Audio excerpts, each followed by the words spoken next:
Welcome to Discover the Upper Cumberland, where we explore and uncover what's incredible about our region of Tennessee.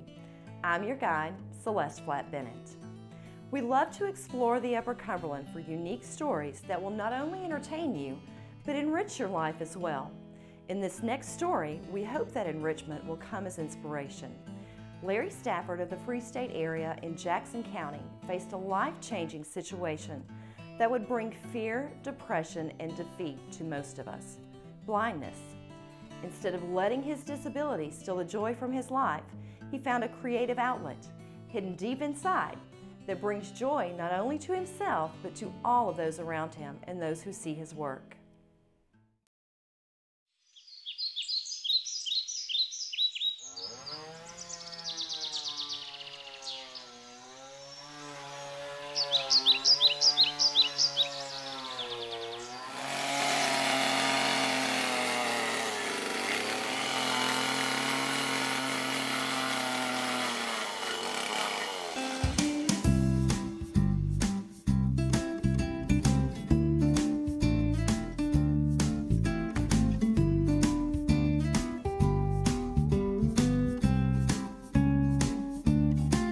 We always loved to go to Gatlinburg and up in the mountains, and we'd see these things, and I never dreamed I would do some of it, but you know, finally after we were able to retire, then I had a little time and I would see, so she would see something in a magazine, and I'd say, well, I believe I can do that, you know.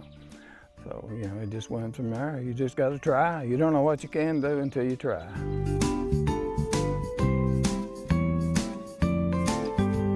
Yeah, I started out with just some little stick deer, and of course everybody in the family wanted one, you know, so I made a bunch of them. Then I went to, she saw a cross carved out of a log somewhere in one of the little magazines that comes out, a Tennessee magazine or something.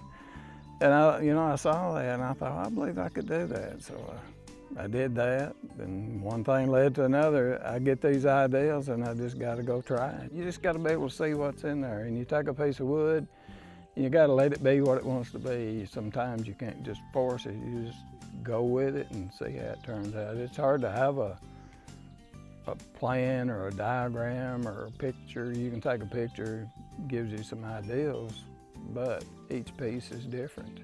I practice on my friends and family, so if I give it to them and it's not good, then they can't complain too much.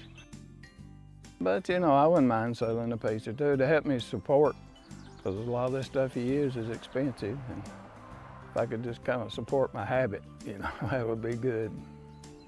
Well, you need to know if you want to do a bear or a wood spirit, whatever kind of what you want to do, and you look at it, and there's a kind of a basic to begin and blocking it out. I've watched a lot of YouTube videos. I watched one guy on a video, he said actually there's about 5 steps to starting a carving. The rest of it is creativity.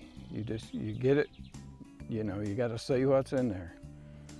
You know, there's no real plan. It's not like drawing a picture, you know. Because you may have a bad spot in the wood, or maybe a knot or a limb or whatever you run into, and you just work around it and you incorporate what's in the wood into whatever you're making. And that's what makes it unique. Every piece is unique.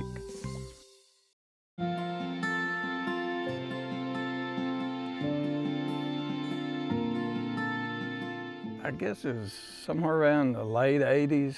I noticed, you know, some vision loss when I was driving, you know. I'd be driving, just all of a sudden a vehicle that I was meeting with, just there it is, you know, you don't see it till it's at a certain spot.